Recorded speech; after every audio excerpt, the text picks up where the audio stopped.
Hey, what's going on? Luke here, and we finally have something to talk about. Finally, another rumour. There's been literally no rumours happening, and which is very, very strange considering the NRL is usually full of rumours, usually full of scandals, especially in the off-season. But finally, we've got one, and it's with the Bulldogs. It's with my team, so I feel like I'm well equipped to talk about this one. Now, the latest rumour, I don't think it's confirmed. I'm pretty certain it's not confirmed. But Channel 7 have been reporting it. I don't know how truthful this actually is, but the fact that it's got to a big enough sort of news outlet like Channel 7 says that it's probably pretty close at least. But the news is Corey Allan, who's currently at the South Sydney Rabbitohs, is looking to sign with the Bulldogs, or / has confirmed the sign with the Bulldogs, is what they're trying to say. But I don't think it actually has happened. We'll wait till we get a confirmation for the club or from him or from someone. But look, it does kind of make sense to a degree. I can see it kind of makes sense, but it kind of doesn't. Now, the reason being is for season 2021, definitely makes sense. Bulldogs, we can deal with a fullback. We've got a couple of guys who are capable of playing fullback. You got Hopewadi's, you got Tenny's legs now, Nick Meaney's, Avarillo. You got a couple of guys who could play fullback, but probably not the best at fullback, or they're sort of just stopgap fullbacks. Whereas Corey Allan, he's looking for an opportunity. Look, he played fullback for Queensland most recently. That was his last game, playing for Queensland, getting the win over New South Wales in one of the biggest upsets of rugby league history, pretty much. And look, I'll be honest, he did not play good. In my opinion, I don't think he played well. But I have seen enough of him at the Rabbitohs to say I think he is a quality fullback. Now, is he the quality that the Bulldogs need? I'm not sure. Look, he's probably too good to be stuck in reserve grade / stuck on the wing. He's probably one of those sort of guys who, just needs an opportunity, and he did get an opportunity at the back end of last season when Latrell Mitchell went down. And I'll be honest, although I think Latrell is a much better individual player, I thought they actually gelled as a unit a lot better with Corey Allan at fullback. And it makes sense. I mean, he's a fullback. He's been playing fullback his whole life, whereas Latrell been fluctuating. Now, I saw Latrell do an interview where he said he never really played centre until he played first grade. He was mostly like a fullback, 5'8", that sort of stuff. Whereas, I don't know, at least in first grade, that sort of stuff, he hasn't really played fullback. Just that one season, and then he's straight into the centres. So he's missed out on a lot of valuable experience. But Corey Allan has been playing reserve grade, played 20s, played all of them, all at fullback, which probably helps a lot with organising the defence and doing all the little things that we don't see. We only see little flashy plays. We don't see the organising and all that sort of stuff. And maybe that's where Corey Allan thrives. That's maybe why the Rabbitohs are playing so well. Or maybe the Rabbitohs were just playing very well and Corey Allan benefited from it and he looks better than what he is. Who really knows? But look, I think the fact that he played for Queensland, I wouldn't really look too much into that. I mean, we look at the players who are actually in front of him in terms of fullbacks. There is quite a few in terms of who are better, even just from Queensland. And there was a lot of talk about it being the worst Queensland side of all time and, how weak it is in positions, no depth, yada, yada, yada. We know the story. We know the story, we know the outcome. That's not the point. The point was going into it, we're looking at it and going, oh, they haven't really got anybody. Oh, look, how desperate. Look, they're chucking Corey Allan into it. And the fact that they won, now the narrative sort of changed like, oh, yeah, we always knew he's going to be pretty good. But the fact is, he wasn't. He was like a guy who had played half a season of NRL, really. I think I've looked up his stats earlier. I think over 2 seasons, I think he played something like 28, 29 games, and I'd say majority of them would have been on the wing. But you got to look at the positives, though, in terms of the Bulldogs. Look, he just did play for Queensland. Now, you look at some other guys who are playing for Queensland, they just had Moses Mbye and a couple of guys like that. It doesn't necessarily reflect into club form. We all know that. We've all seen players who are able to step up, especially Queenslanders.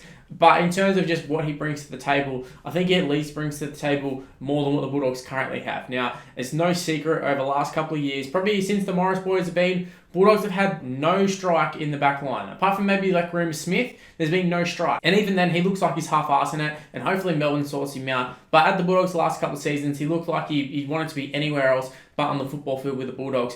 But the back line for the Bulldogs has been absolutely atrocious. They've got guys like Kerrod Holland, Marcelo Montoya in the centres, guys who now have moved on. Like Montoya's gone to the Warriors and probably won't ever get a run. Kerrod Holland is essentially retired because you can get another team. I feel like that's happened a lot with the Bulldogs as of late. They've had players who have been in the side consistently, and then as soon as the Bulldogs let them go, no other team picks them up. So if there's people out there, Bulldogs fans, just NRL fans in general, who are looking at this Corey Allan sign and saying, why the hell would you sign him? You don't need him. The Bulldogs definitely do need him. We look at our back line. I've got it on the screen right now. This is what I think our back line will be in season 2021. I think we slot straight into the fullback position. We saw him do a great job covering Latrell Mitchell. I think he'll slot in there. Will he set the world on fire? Who knows? But I think at least he's going to be a safe side fullback. I think he's a better option than Nick Meaney and a couple of guys like that, which allows Hopewadi to jump into the centres. And look, realistically, if Corey Allan doesn't play well, we can chuck him on the wing. Probably even chuck him in the centres. I'm assuming that's a long-term goal. But Hopewadi, he's only got this year left in his contract. So I'm not sure what the exact plans are for the future. But I'd say he'd be in the centres with Nick Kotrick. Already pretty much confirmed Kotrick is going to be in the centres. That they all said he was signing to be a centre. And then on the wings, we have Ockenbaugh / Meaney / I don't really know. I don't really know who one's going to be. But you'd think Watene Lesnak is going to be the other winger. He's worked with Trent Barrett at Penrith. So I'm assuming they don't mind him. But yeah, that's what I think the back line's going to be. Moving on to season 2022, I don't know what the future holds for Corey Allan, because you've got a guy like Jake Averillo who is so highly touted at the Bulldogs, and we've seen him in the short glimpses that he's been in first grade. We've seen him be able to just be chucked in any position and do a job, and it seems to be that fullback was going to be his position, but now we just signed Corey Allan. I don't know what the future holds, really. I don't, especially for Corey Allan. I don't know, is he just another stopgap player? Is he a player that they're looking at as, quite versatile? Hopewadi's off contract, chuck him in the centres. I don't know what the plan is. Even Averillo, he's played a little bit of centre too, but I feel like he's a little bit more X-factory, a little bit more suited to fullback than what Corey Allan is in the modern NRL game.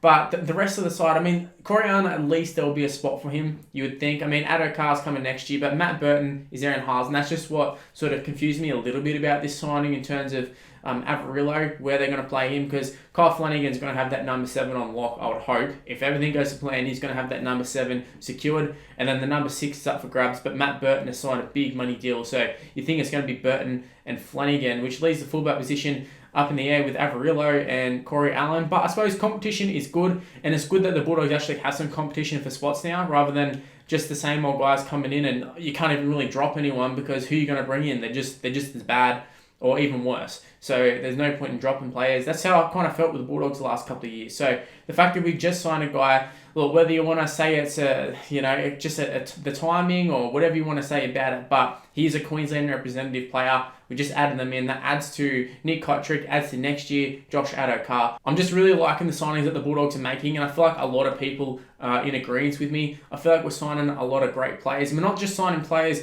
just for the sake of it, just because they're available. It could have been easy for the Bulldogs to go out and sign a Josh Mansour or someone who's sort of getting on a bit, but he's on the market. He's a big name. Fans would probably be somewhat happy with him, and he's looking for a club. Maybe he's on the cheap, maybe not. I've heard from all the reports he's not coming on the cheap, but you got your Mansours, you've got guys like Benji Marshall, Gareth Widdop. They're the sort of signings that, say like the Tigers, I feel like the Tigers are a big one for signing guys like that. Just because they're on the market, they go, oh, they're alright, we'll just grab them. Which is funny considering I'm talking about Benji, but it feels like a very Tigers move to sign those sort of guys. And then they go to the club, they play like shit, and then you're stuck with them on the cap for the next couple of years. And then all the fans are going, why the hell did you sign them? We've got this youngster coming through the grades, but we've got Mansour on $500,000. We can't play him in reserve grade. That sort of stuff happens, and everyone knows it happens, and it's very frustrating when it happens. So the fact that the Bulldogs picked up Corey Allan, who's only 22 at the moment, very, very young. So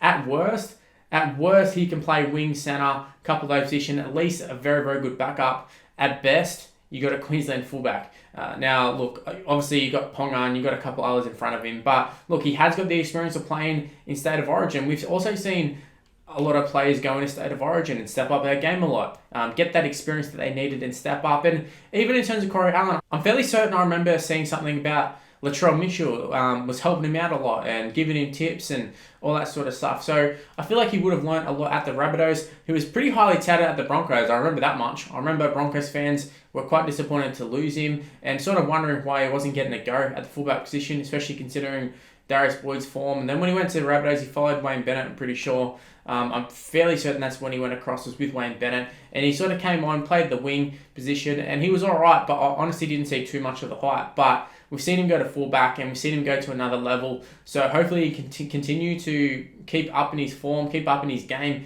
and hopefully he can bring my Bulldogs into the top 8, because we're getting that little bit closer with each signing, and I'm actually starting to get a little bit confident regarding 2021.